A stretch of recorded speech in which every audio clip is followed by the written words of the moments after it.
Assalamualaikum warahmatullahi wabarakatuh. Kembali lagi di channel Jurnal Horor. Untuk cerita kali ini berjudul Ketukan 5 kali. Perkenalkan, namaku Lisa. Di sini aku akan menceritakan kisah horor yang aku alami sendiri. Aku akan menceritakan kisah sahabatku yang meninggal dunia karena tenggelam. Yang membuat kisah ini menegangkan karena proses pencarian jasad sahabatku ini dengan cara yang berbeda, karena banyak sekali petunjuk yang datang melalui mimpi. Aku tinggal di sebuah daerah yang jauh, yaitu Papua. Aku memiliki 3 sahabat dari kecil. Kami selalu bermain bersama. Sahabatku bernama Rita, Rio, dan Dava. Rumah kami saling berdekatan, sehingga kami setiap hari selalu bersama-sama. Dari sebelum sekolah sampai kami lulus SMA, kami berempat selalu bersama. Setiap harinya kami berempat selalu pergi ke sekolah bersama. Sepulang sekolah kami bermain sampai sore hari, dan apabila hari libur telah tiba, kami berempat biasa menghasilkan waktu seharian untuk bermain. Karena tempat tinggalku di daerah perkampungan yang asri, aku dan ketiga sahabatku selalu bermain menghabiskan waktu dengan alam di tanah kelahiranku, Papua. Kami biasa bermain petak umpet, memancing sampai mandi di sungai.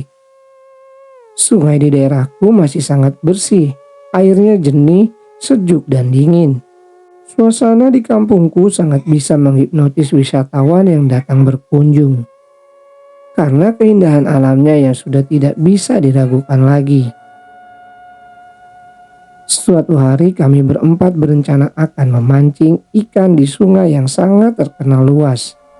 Arusnya tenang, airnya jernih dan suasana yang asri.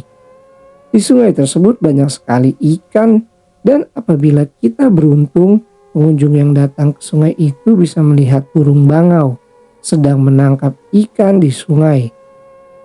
Ketika hari yang disepakati untuk memancing telah tiba, tiba-tiba Dava mengirim pesan melalui WA grup yang anggotanya kami berempat. "Guys, sorry ya, aku gak bisa gabung buat mancing. Soalnya ibu aku larang aku keluar rumah hari ini."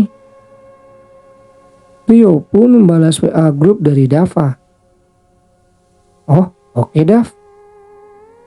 Rita pun ikut membalas WA grup dengan candaan. "Oke Dav, jangan lupa jaga kesehatan biar cepat sembuh. Kalau kamu gak jaga kesehatan, bisa-bisa kamu meninggoy. Kan gak seru kalau kamu mati kita mancing cuma bertiga." Rita mengirim pesan dengan emot ketawa. Kami bertiga tidak mempermasalahkan Dava karena di hari H membatalkan janjinya untuk pergi memancing. Karena memang saat itu kondisi Dava baru pulang dari RS karena harus diopnam akibat terkena malaria. Akhirnya pukul 10 pagi kami bertiga, aku, Rita, dan Rio memutuskan untuk berangkat ke sungai. Jarak dari rumah ke sungai tidak memerlukan waktu lama, hanya 15 menit dari rumah dengan berjalan kaki. Dalam perjalanan ke sungai kami habiskan dengan candaan dan tawa. Sesampai di sungai kami mencari tempat yang teduh untuk memulai memancing. Hari ini agak berbeda dari hari biasanya. Biasanya setelah kami melempar pancing ke sungai tanpa harus menunggu lama, umpan yang kami lempar sudah berhasil menangkap ikan. Tapi hari ini sudah pukul 3:30 sore belum ada satu ekor ikan pun yang berhasil kami tangkap. Padahal di sungai ini banyak sekali ikannya. Sampai akhirnya Rita menyerah karena kelelahan. "Guys, aku istirahat dulu ya, lapar banget nih, aku mau makan dulu," kata Rita sambil bangkit dari tempat duduknya, menuju tenda yang kita buat seadanya untuk menaruh bekal yang kita bawa dari rumah. Aku pun menjawab Rita, "Ayo, aku juga sudah lapar sekali." "Ayo Rio, kamu juga sekalian makan, nanti kita lanjut lagi mancingnya." Timpal Rita mengajak Rio untuk beristirahat, namun Rio lebih memilih melanjutkan memancing. "Kalian duluan saja, aku masih asik nih." Pada akhirnya aku dan Rita memutuskan untuk makan berdua. Ketika kami sedang asik makan bekal yang kami bawa dari rumah sambil bercanda, tiba-tiba aku merasakan ada tangan yang mengelus-elus kepalaku. Sontak aku pun kaget dan menoleh ke belakang, dan aku pun terkejut karena yang mengelus kepalaku adalah Dava. "Dava, sialan kau bikin kaget saja." Dava tertawa melihat aku kaget. "Wih, enak bener lagi makan di pinggir sungai. Pasti sudah banyak dapat ikan nih. Ikan dari Hong Kong. Lihat tuh, ember masih kosong dari tadi kita mancing belum ada dapat apa-apa." Jawabku karena masih kesal karena terkejut Dava datang tiba-tiba mengelus kepalaku. Rita pun bertanya kepada Dava, "Dava, katanya tadi nggak dikasih keluar sama ibumu." "Iya nih, aku bosen di rumah sendiri. Tadi ibu pergi ke kebun, jadinya aku susul deh kalian ke sini," jawab Dava. Dava memang hanya tinggal berdua saja dengan ibunya. Dava anak tunggal dan ayahnya sudah meninggal dunia sejak Dava duduk di kelas 6 SD. Rio yang melihat Dava datang akhirnya memutuskan untuk bergabung bersama kami. Karena kebetulan Rio juga sudah lelah memancing cukup lama, tapi belum ada satu ekor pun yang berhasil ditangkap. "Capek sekali aku memancing.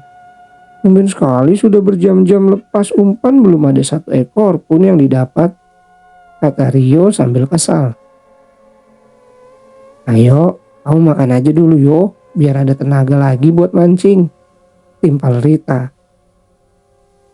"Iya nih, aku juga mau makan.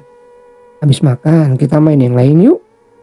Kita buat rakit dari batang pohon pisang," ajak Rio kepada kami. Setelah selesai makan dan beristirahat sebentar, kami berempat pun langsung menebang pohon pisang untuk diambil batangnya membuat rakit. Setelah rakit pun jadi, kami langsung bermain bersama. Rakit yang kita buat segera kita bawa ke sungai. Kami bermain lompat-lompatan dari rakit terjun ke sungai. Aku dan Rio bertugas memegang rakit agar tidak goyang. Kemudian Rita dan Dava di atas rakit siap bergiliran untuk melompat. Setelah Rita dan Dava melompat, giliran aku dan Rio yang melompat. Sedangkan Dava dan Rita memegang rakit. 1, 2, 3. Rita berhitung dan terus melompat ke sungai sambil tertawa. Dan sekarang giliran Dava yang melompat. Dava pun berhitung sama seperti Rita. Setelah hitungan ketiga Dava melompat ke sungai. Setelah Dava melompat, tapi dia tidak muncul ke permukaan air. "Dava, ayo cepat naik. Aku dan Lisa juga ingin melompat." "Sekarang giliran kami," kata Rio memanggil Dava. Aku pun juga menimpali. "Dava, ayo nanti keburu maghrib." Beberapa menit setelah berlalu yang awalnya kami bertiga biasa saja, lama-lama rasa panik mulai muncul karena Dava tidak muncul juga dari dalam air. Dengan segera, aku, Rio, dan Rita segera menyelam mencari Dava. Sebenarnya sungai tempat kita bermain tidak dalam. Hanya setinggi dada kami yang tidak mungkin membuat Dava tenggelam. Setelah kami menyelam mencari Dava, tapi tidak ditemukan. Pada akhirnya azan maghrib pun terdengar. Kami memutuskan untuk pulang dan mencari bantuan ke kampung. Aku dan Rita menuju ke rumah Dava untuk memberitahu ibunya. Sedangkan Rio menuju rumah kepala desa untuk meminta bantuan untuk mencari Dava di sungai. Sesampai kami di depan rumah Dava, di depan pintu pagar sudah ada Ibu Asih, yaitu Ibu Dava dengan wajah yang sangat cemas. Begitu Ibu Asih melihat kedatanganku dan Rita, Beliau langsung berlari menghampiri kami. "Lisa, Rita, kalian ada melihat Dava, Nak? Dava tidak ada di rumah, padahal dia belum sembuh." Pertanyaan Ibu Asi tidak bisa kujawab. Melihat kepanikannya, aku langsung menangis, tidak bisa menceritakan apa yang terjadi. Melihatku dan Rita menangis, Ibu Asi menangkap firasat buruk tentang anaknya. Beliau ikut menangis dan badannya pun mulai melemas dan akhirnya jatuh pingsan. Aku dan Rita yang panik melihat Bu Asi pingsan, kami berteriak minta tolong agar ada tetangga yang membantu kami.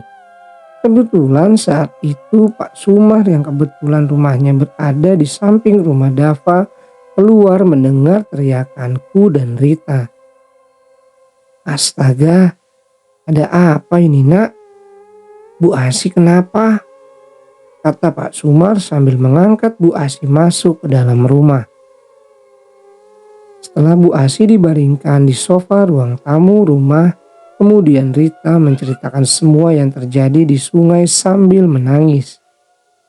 Setelah mendengarkan cerita dari Rita, Pak Sumar dan beberapa warga lainnya bergegas kembali ke sungai untuk mencari Dava. Tidak lupa aku dan Rita pun ikut kembali ke sungai. Sedangkan Bu Asi ditemani oleh istri dan anak gadis Pak Sumar.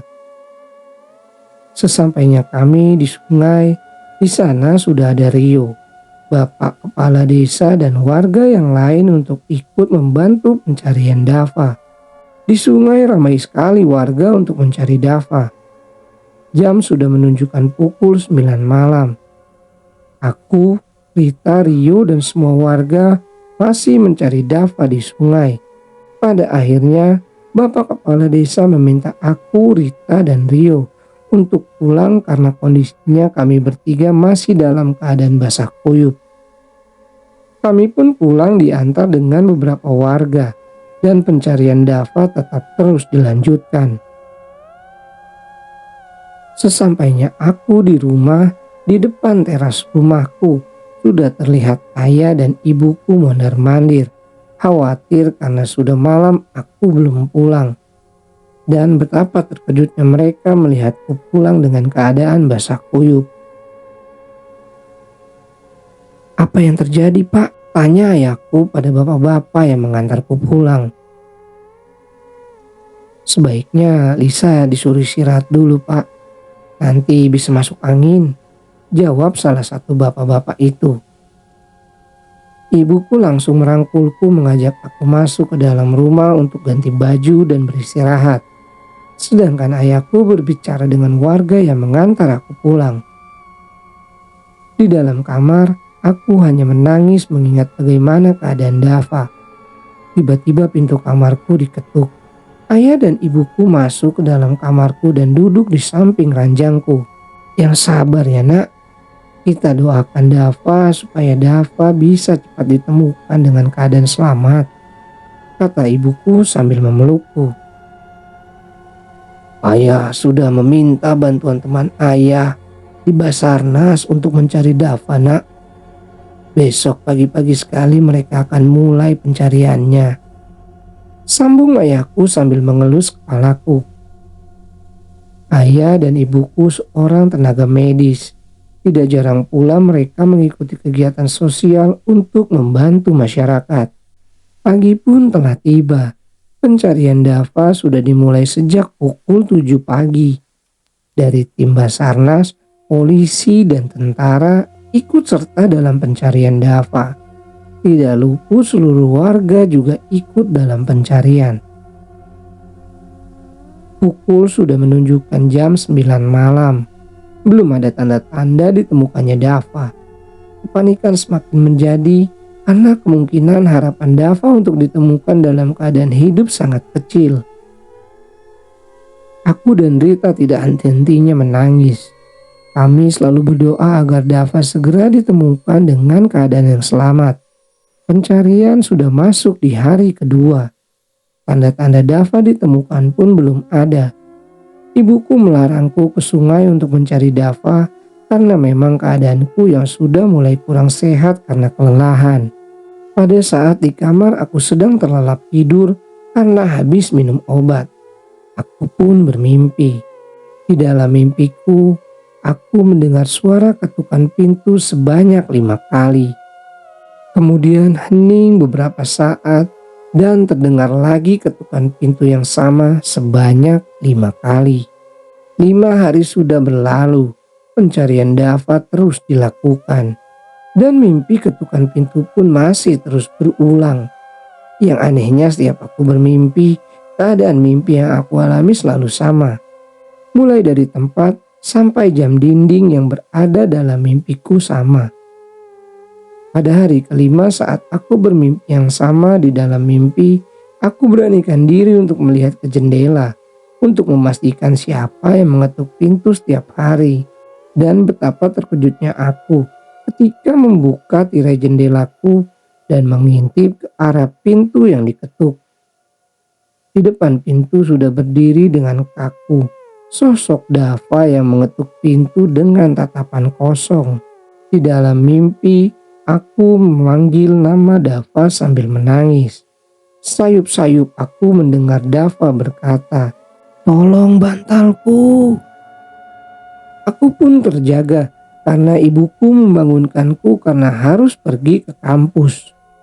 Sudah beberapa hari ini aku bolos kuliah karena memikirkan keadaan Dava.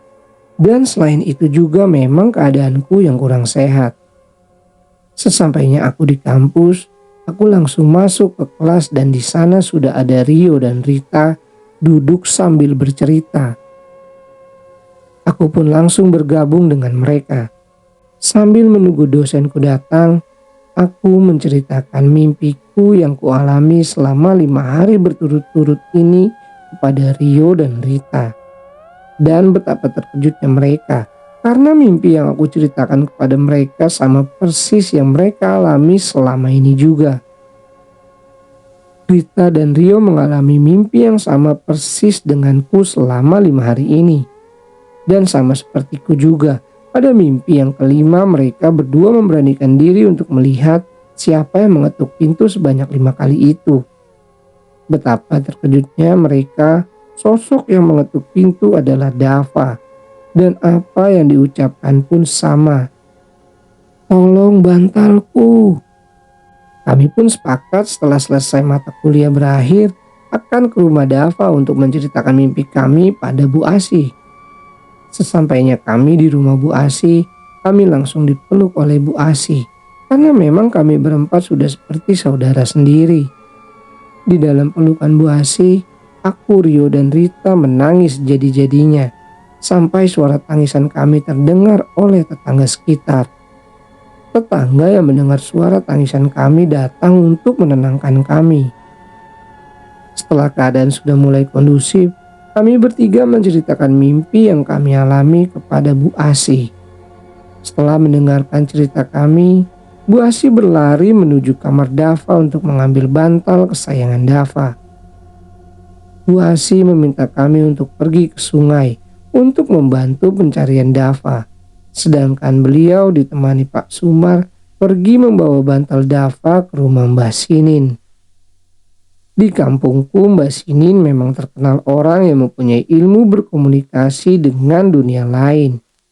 Sehingga itu Bu Asih meminta bantuan kepada Mbah Sinin untuk mengartikan mimpi yang aku, Rita, dan Rio alami.